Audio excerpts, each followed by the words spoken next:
Welcome back, everybody, to The Deep Dive. Yeah. We're going to be diving deep into The Science of Getting Rich by Wallace D. Wattles. Okay. So this is a book that was published in 1910. Yeah. And it claims to offer like a precise formula for achieving wealth. Uh-huh. And it's very interesting because before you think, Right. it's just like another one of those get-rich-quick schemes. Yeah. Wattles approaches this idea of getting rich Okay. from a completely different angle. Interesting. And he believes that there's an exact science to getting rich. Almost like algebra. Okay. You know, like physics I like that. or something with universal laws Yeah. that guarantee your success if you follow them correctly. Absolutely. So that's interesting because he's not dwelling on like the traditional financial advice. Yeah. You know, like budgeting and saving and things like that. Right. He's going deeper than that. Yes. He's delving into the nature of like the universe itself Right. and the power of thought to shape our reality. That sounds pretty mind-bending. It is. So what's the foundation of this Yeah. so-called science of getting rich? The core concept in the book is this idea of a thinking stuff, Okay. or sometimes Wattles will call it original substance. Right. And this is the stuff that everything in the universe is created from. Interesting. It's formless, and it responds to our thoughts, Right. and it manifests what we imagine. So he's saying our thoughts actually have the power to create things in the real world. Precisely. Wow. So to understand this a little bit better, Yeah. Wattles uses some really interesting analogies. Okay. So you can imagine like an oak tree, Yeah. you know, slowly developing over centuries Uh-huh. out of this formless substance. Right. It's as if the substance is like thinking the tree into existence. I see. Or think about how planets come together No. to form like solar systems. Right. Again, as if guided by this underlying thinking stuff, you know? So if we can tap into this creative power, Yeah. does that mean we can manifest anything we desire? Yes. Including wealth. That's what Wattles suggests. He believes that we all possess this inherent ability Okay. to shape our destinies by aligning our thoughts with the creative force of the universe. So it sounds like he's going beyond just like positive thinking. Yes, he is. Right, definitely. He's going beyond the law of attraction. But more than that. Yeah. He emphasizes that we need to shift our mindset Okay. from one of competition to one of creation. So what does that mean? Yeah. Exactly. So- Are we talking about ditching the whole dog-eat-dog mentality? Yeah, kind of. You know, like Oops. instead of constantly competing for Yeah. limited resources, Yeah. Wattles encourages us to adopt a mindset of abundance where there's enough for everyone. Okay. He argues that true wealth comes from creating value and enriching the world.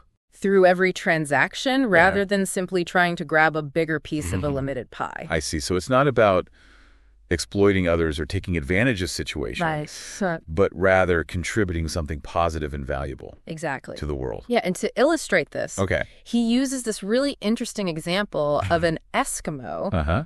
who's trading like valuable furs for this beautiful painting. Okay.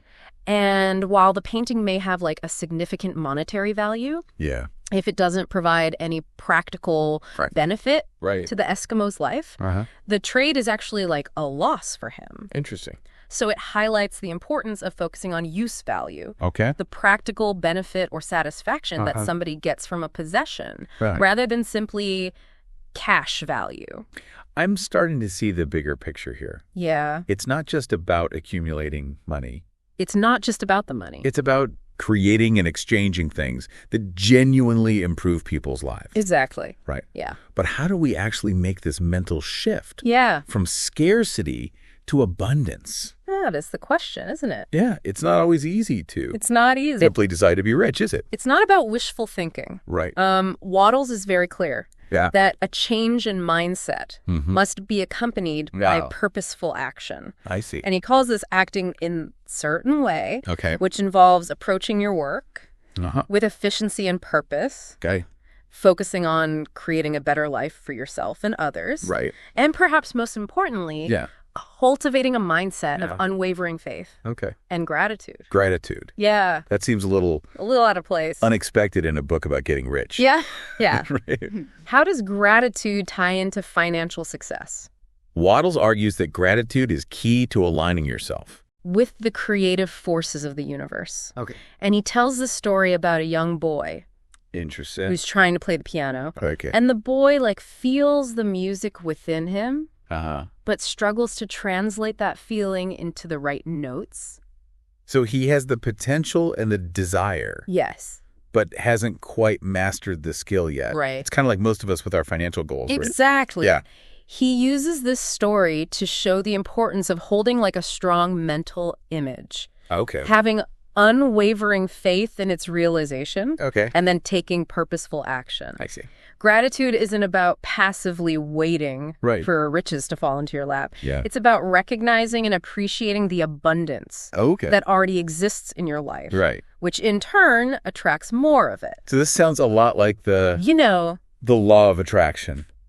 There are definitely some similarities. Are we talking about manifesting our millions here? There are some similarities with the law of attraction. Okay. Right. Wattles emphasizes that your thoughts must be coupled with action. Okay. He argues that gratitude is not about passively waiting for things to happen. Gotcha. But rather, it's a powerful force that sets creation in motion. Okay, so no sitting on the couch, visualizing wealth. No visualization without action. We have to actually get up and do something. You gotta do something. But what if my current situation isn't exactly glamorous? Yeah. Can I still attract wealth? Of course. Even if I'm working a less than ideal job? Absolutely. Okay. Wattles would argue that your mindset and how you approach your work, regardless of what it is, can significantly influence your ability to attract wealth. I see. He believes that while having natural talents can be helpful, a burning desire to achieve something can fuel success in any field.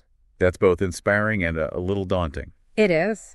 But if I wanted to change my path, how do I find the right one? That's a good question. Does Wattles offer any guidance on finding a career that leads to riches? He does. Okay. He believes that we all have inherent talents that can guide us towards fulfilling and prosperous careers. I see. He encourages visualizing yourself in your ideal business or career, even if it seems far-fetched at the moment. Right. And then taking action. Yeah. Even small steps towards that vision. So it's about using your current position, no matter what it is? Yes. As a stepping stone to something better? Precisely. I like that. Yeah. But what about people facing genuine poverty? Yeah. Does Wattles address those who are stuck in truly difficult situations? He does, but his perspective on this is a bit unconventional. Right. He suggests that instead of dwelling on the problems of poverty, we should focus on creating wealth. Okay. And inspiring others to do the same. That might sound insensitive to some. It might. Yeah. Right? Like he's saying, just think positive thoughts and your poverty will disappear. I understand how it could sound that way. Right. But Wattles argues that constantly focusing on lack and negativity perpetuates the cycle of poverty. Instead, he believes that by focusing on abundance and demonstrating its possibility through our own lives, we can have a more profound impact on alleviating poverty. So it's about shifting the entire system towards abundance. Yes. Rather than just offering temporary fixes. It's a different way of looking at it. That's a different way of looking at it. It challenges conventional thinking. It does. But it's also a reminder that we have more agency than we often realize. Right. Both in shaping our own financial realities and in influencing the world around us. This has been incredibly insightful so far. Good. But it's a lot to absorb. It is. Could you recap some of the key takeaways from Wattles science so far? Absolutely. So we've covered a lot of ground. First, there's the concept of the thinking stuff. Right. The substance that responds to our thoughts. And has the power to create. Our thoughts genuinely have power. Right. Second, we need to shift from a mindset of competition to one of creation. Okay. We can all contribute to a world of abundance. Co-creation, not competition. That's it. Got it. What else? Third, there's the importance of acting in a certain way, taking purposeful action, infused with gratitude and faith, sets those creative wheels in motion. Right. It's not about mental magic without the work. Exactly. And lastly, we touched on Wattles' view on poverty. Yeah. Focus on creating wealth and inspiring others to do the same. Right. Rather than dwelling on the problem itself. Okay. So, that's a great summary. Good. So what does all of this mean for our listener? What can they do today? To start applying these principles? That is a fantastic question. Yeah. And perhaps Wattles himself gave us the answer. Ooh, a cliffhanger. Yes. Looks like we'll have to wait until part 2. You will. To get that answer. That's right. Don't go anywhere, listeners. Stay tuned. We'll be right back with more from More to come. The Science of Getting Rich. All right. So before the break, you asked how listeners can apply these principles. And Wattles actually states that there is a thinking stuff from which all things are made, and which in its original state permeates, penetrates, and fills the inner spaces of the universe. A thought in this substance produces the thing that is imaged by the thought. Wow, that's a lot to unpack. While it sounds profound, I'm not sure I fully grasp what it means practically. Well, it boils down to understanding that our thoughts have the power to influence this fundamental substance, this thinking stuff, you know? Yeah. And each thought imprints itself on this formless substance, initiating the process of creation. So if I'm constantly worrying about bills and debt, Yeah. am I actually contributing to creating more financial problems in my life? That's precisely what Wattles suggests. He emphasizes the importance of being mindful of our dominant thoughts. All right. Because they act as instructions to the universe. Okay. To create wealth, you need to cultivate a mental image of wealth, holding it with unwavering faith and gratitude as if it's already yours. Okay. But how do you hold a mental image? Do I need to spend hours staring at a picture of a money bag? It's not about visual fixation. It's about cultivating a deep inner knowing, a belief so strong that it feels real, even if the physical manifestation hasn't materialized yet. And Wattles compares it to building a house. Okay. You don't just wish it into existence. You start with a blueprint, a clear vision of what you want to create. So the mental image is like a blueprint for financial success. Precisely. Okay. You need to vividly envision the details, the work you're doing, the lifestyle you're enjoying, the feeling of financial freedom, and then start building toward it with consistent action. That makes sense. But what about people who work hard, have a positive attitude, and still struggle financially? How does Wattles explain that? This is where the importance of acting in a certain way comes in. Okay. Wattles emphasizes that visualization and faith are not enough. Right. Your actions must align with your desired outcome, and each action must be performed efficiently and with purpose. He even states that inefficient actions are equivalent to failures, emphasizing that if you spend your life doing inefficient acts, your whole life will be a failure. That sounds a bit harsh, doesn't it? Like he's blaming people who aren't wealthy for not trying hard enough? I can see how it might sound that way, but Wattles' intention isn't to be insensitive, but to emphasize personal responsibility and the importance of continuous improvement. Okay. He also stresses that it's not about overworking, but making each action count. It's about quality over quantity. I see. He cautions against blindly rushing into business and trying to do too many things at once. So it's not about being a workaholic, but about being a smart and efficient worker. But how do you determine if you're truly being efficient in the way Wattles describes? He doesn't give a precise step-by-step guide, does he? No, he doesn't provide a specific formula. Okay. However, he offers guiding principles. Okay. Recall his example of the Eskimo trading furs for a painting. Right. It highlights the importance of creating value in every transaction. Ask yourself, are you adding more to the world through your work than you're taking? Are you helping others live a more abundant life? These are the questions Wattles wants us to consider. So it's about contributing to a greater good, not just focusing on personal gain. But I have to admit, some of Wattles' ideas seem almost mystical. Yeah. This concept of the universe conspiring to bring you what you want, isn't that a bit far-fetched? I understand your skepticism. However, Wattles isn't suggesting the universe is a magical genie granting wishes. He's saying that by aligning our thoughts, beliefs, and actions with the inherent creative forces of the universe, we can tap into a power beyond ourselves. For instance, if you desire a sewing machine, hold the image of it in your mind with certainty that it's on its way to you. Okay. By acting in a certain way, it will come to you, whether from a neighbor or someone across the globe. So it's like our thoughts and actions create a ripple effect that influences the world around us. But what about free will? Yeah. If the universe is orchestrating everything to fulfill our desires, what happens when our desires clash with those of others? That's an excellent question, and it gets to the heart of Wattles' philosophy about shifting from competition to creation. He argues that true abundance isn't about taking from others or vying for limited resources. It's about creating new value that benefits everyone. So it's more about expanding the pie for everyone rather than fighting over crumbs. Precisely. When we operate from a mindset of abundance and creation, we realize there's enough for everyone. Right. The more we create, the more abundant the world becomes for all. Wattles believes the desire for riches is actually the desire for a richer, fuller life, which is a commendable aspiration. I'm starting to see how all these ideas, the thinking stuff, gratitude, creating value, and shifting from competition to creation, come together to form a cohesive philosophy. It's not just about accumulating wealth, but about living a more fulfilling and impactful life. Mm-hmm. And Wattles isn't just theorizing. No, right? He's not. He provides practical advice on applying these principles in everyday life. Mm. Remember the point we left off on before the break? Yes, I do. He said, the money you need will come even if it requires 1,000 men to discover new gold mines tomorrow. Yes. So how do we make those metaphorical gold mines appear? Okay. Does Wattles have a secret formula? He wouldn't call it a secret formula, but he outlines a series of actions and mental practices he believes are essential for attracting wealth. Well, this is certainly building the suspense.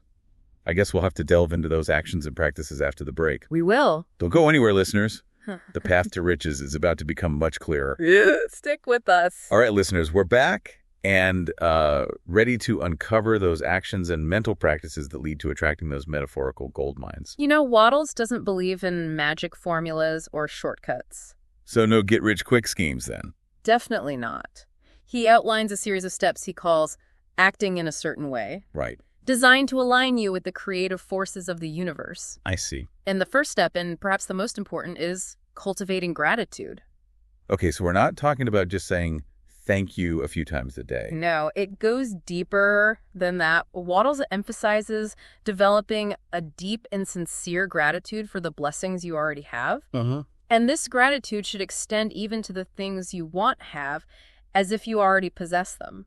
So it's about shifting our focus from what we lack to what we already have and feeling genuine appreciation for it. But how does that translate into attracting more wealth? Wattles argues that gratitude creates a powerful energetic alignment with the abundance of the universe. Okay. When we focus on lack and negativity, we block the flow of abundance. Right. But when we're grateful for what we have, even if it seems small, yeah, we open ourselves up to receiving more.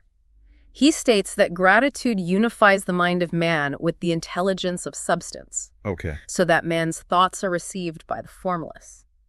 That's a fascinating concept. It is. So gratitude is the key that unlocks the door to the universe's treasure chest. Yeah. But what about action? Right. We can't just sit around being grateful and expect money to magically appear, right? You're absolutely right. Wattles is clear that gratitude is not a passive practice. Right. It must be paired with purposeful action. So we're grateful and ready to act. Right. What's the next step? Wattles advises forming a clear and definite mental image of what you want. This goes beyond simply wishing to be rich. It involves visualizing yourself in the specific circumstances you desire, the type of work you're doing, the lifestyle you enjoy, and even the feeling of financial freedom. So it's like creating a detailed vision board in our minds. Yes, but it's more than just picturing it. Okay. You must hold this vision with unwavering faith and purpose. Right. Believe with absolute certainty that it's already yours, even if external circumstances haven't caught up yet. This reminds me of the fake it till you make it philosophy. Yeah. Is that what Wattles is suggesting? Not exactly. It's not about pretending to be something you're not. It's about cultivating an inner knowing, a deep conviction that what you desire is already on its way. Wattles emphasizes impressing this desire upon the formless substance. He also adds that you must live in a certain way now, not waiting until you are rich. That's a subtle but important distinction. It is. So we've covered the internal work. Yes. What about our external actions? Right. How should we behave in the real world to attract wealth? Wattles stresses the importance of efficiency and purpose in every action we take. Okay. He believes every act is either a success or a failure. And we should strive for success in everything we do, no matter how small. He also states that we must give every man more in use value than we take from him in cash value. So it's about creating win-win situations in all our dealings, both personal and professional. Exactly. That seems like solid advice, even if you're not focused on getting rich. It is. When you approach your work and interactions with a mindset of abundance and generosity, you naturally attract more abundance into your life. Wattles believes that God wants us to be rich because he can express himself better through us if we have plenty of things to use right. and giving him expression. He can live more in you. That's a profound thought. It is. So it's not just about personal gain, but about becoming a channel for greater good and abundance in the world. Exactly. And Wattles reminds us that there is no lack of opportunities for the person living the advancing life. It is inherent in the cosmos that all things shall be for them and work together for their good. This is all incredibly inspiring. It is a powerful book. So what's the ultimate takeaway for our listener today? If you truly want to get rich, Wattles would say commit to acting in a certain way. Right. Cultivate gratitude for the abundance you already have. Form a clear mental image of your desired outcome. Infuse it with unwavering faith and purpose. And then take consistent action that aligns with your vision. Remember, the universe is abundant and is always working to bring you what you truly desire. That's a powerful message to end on. So listeners, if you're ready to unlock your potential and create a life of abundance, take Wattles' advice to heart and start acting in a certain way today. Who knows what incredible riches await you? The possibilities are truly limitless. This has been an incredible deep dive into the science of getting rich. Yeah. And I don't know about you, but I'm feeling incredibly energized and ready to take action. Until next time, keep seeking knowledge and keep diving deep.